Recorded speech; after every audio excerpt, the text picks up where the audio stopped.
Siz kimsiniz ha? Ben Mücevher. Kim? Mücevher. Ay canım, kaynanam sen misin? Bayağıdır aramıyorum. Bak Halil İbrahim çok huysuzlandı. Bina Halil İbrahim, bu hangi gökte kız? Yine kaşıntı var senin.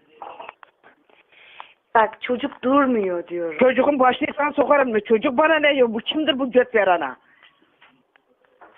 Manyaktır kimdir ha? Geliyor bu telefonun nerede buluyor? Oğlum nerede? Oğlumun almaz diline sen rezil yaparım ha. Yani nasıl almayayım dilimi? Çocuğumun babası yani. Kaltağa bak ha. Kaltak benim oğlum evlidir, bak sesini kes seni yırtarım ha. Sen kimsin? Budur ne zamandır yine kaşıntısı var ya ya. Bak oğlun dedi ki aileme sen açıkla dedi. Ben söyleyemiyorum dedi Halil İbrahim'in oluşunu. Halil İbrahim seni götüne koyar. Ne göt verandır ha. Canı kaşınıyor. Şimdi ben Halil İbrahim'i ne yapayım? Bak mahkeme kararıyla size vereceğim. Onun başını sana sokayım. Siz bakacaksınız. Sana peki köpeğin picini getirirsen kapıma. Kaltak. Senin çocuğunun oğlu. Kaltağa bak hala.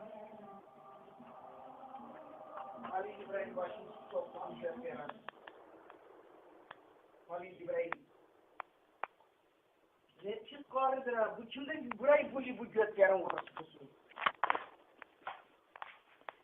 Alo. Ölümü körü. Kız kapat buraya bir de telefon açma sen rezil yaparım ha. Bak ben akşam vakti 9:30 olmuş çocuk ateşler içinde yanıyor getiriyorum siz bakın. Ben ilaç parası falan yetiştiremiyorum artık. Çocuğun başı senin gözün içine sokayım. Al şu çocuğu artık.